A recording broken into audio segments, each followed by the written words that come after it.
When we select our replacement heifers, we put some emphasis on weaning weight, of course. In our herd, our selection pressure is mainly on the yearling weight because we feel that this serves all of the industry better than just one segment of the test. I know that you have maintained weaning weight records. What about yearling weights on your heifers? We weigh our heifers after the first winter, and at this time you'll see a lot of these slow gainers, cattle that are inefficient utilizers of roughage, that just start to slow down. They've reached an early maturity. They're not going to be the desirable cattle for the feedlot, and these cattle usually don't show up till after the first winter, so we find it's necessary to weigh in the spring of the year.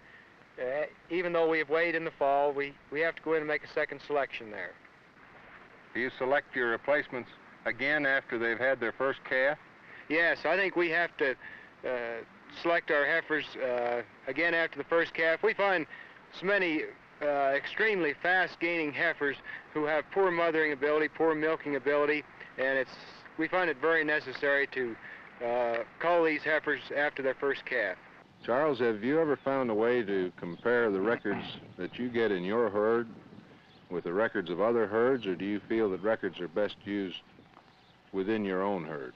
I think records really were intended to be used in the individual herd. It's hard to compare a herd here and then a herd 500 miles away. However, when we do buy cattle, we try to buy them with records, and we will consider the management practices on the other farm compared with the ones on ours and try to analyze as closely as we can what the differences might be. We don't try, and we haven't found any way that is accurate to do any comparison.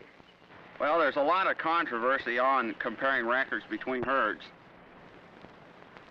A lot of people say you can't compare them. I realize that between herd comparisons aren't as good. But by the same token, for years we've been using the show ring to compare cattle. So I think using a little cowman sense that while these records aren't infallible, I think that as a general guide, they can be compared between herds. How many prospective bulls do you try each year, and how many prove out to be what you want? Each year we run a new herd bull into our program. And out of these herd bulls that we run in, I don't imagine more than 1 out of 3 or 1 out of 4 satisfies it. Before we started testing, we bought the bulls on site alone, and we felt that if we got one bull in 6 or 7 that would really do the job for us, we were fortunate. With using these records, analyzing the bulls down, his sire, the calves produced by them, we found that we can get this down to about 1 bull out of 3. One of the first mistakes we made when we bought new bulls is we'd breed him to a group of heifers. And this is absolutely the wrong thing to do, because if these heifers have got good performance records on them, why, you're getting the genetic input from the last bull you used, which you haven't measured.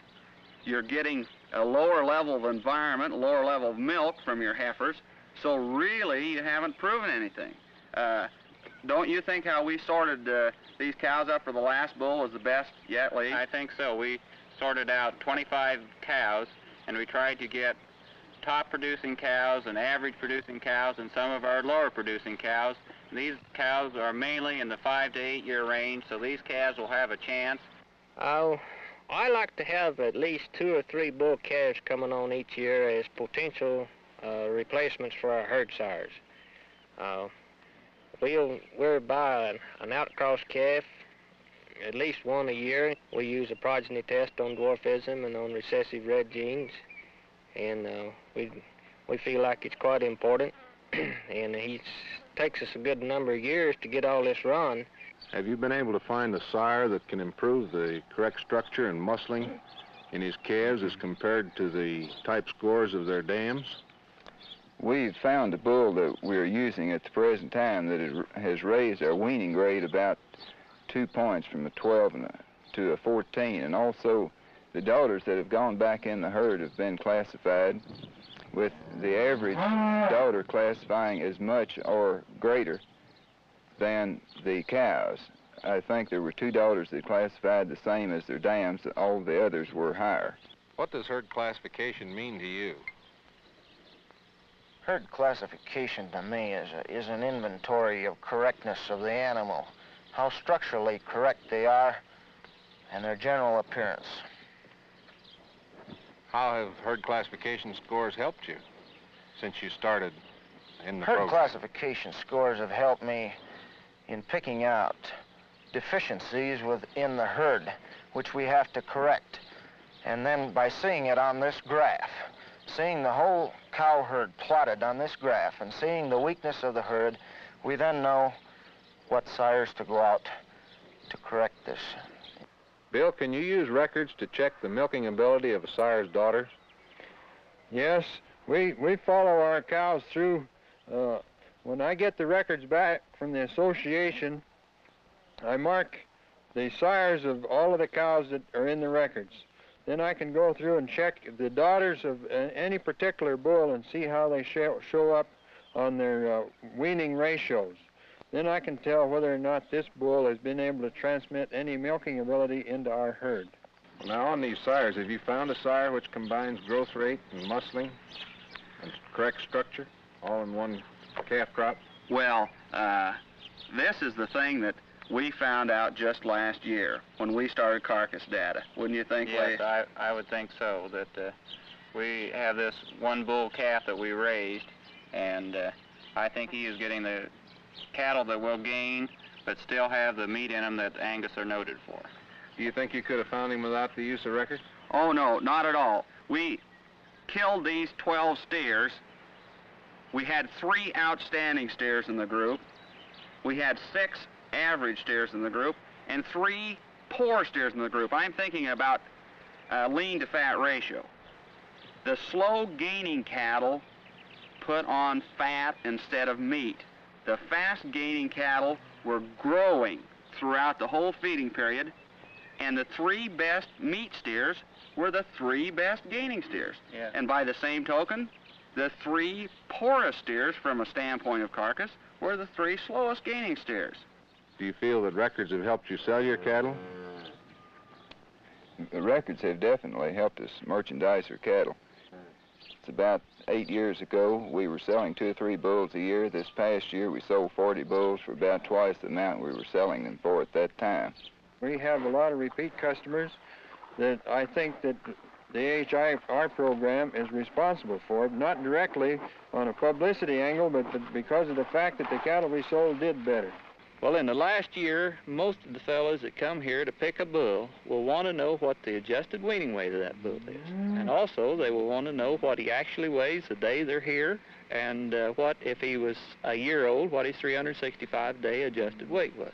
A practice we just started is we're providing each performance-tested bull, we're providing a production pedigree with him to be given to the buyer of him.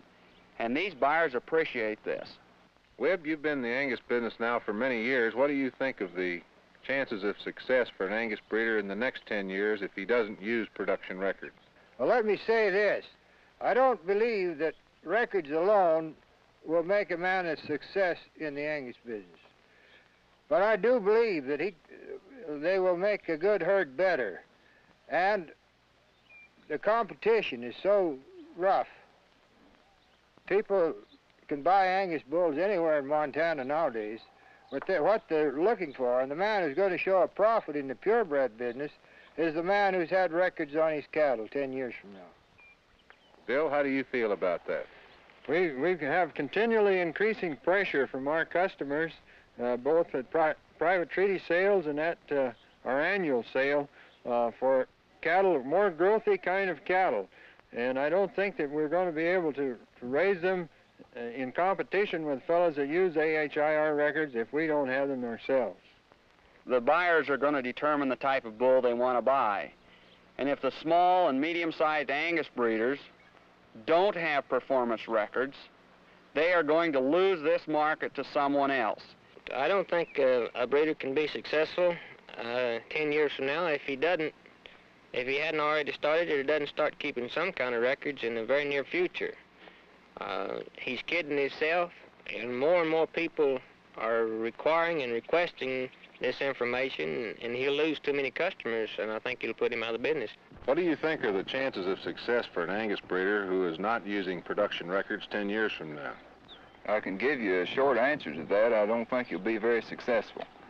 Just the way people are seeking cattle with records now, I can't see how a man can really be in the Angus business 10 years from now without a good, accurate set of records.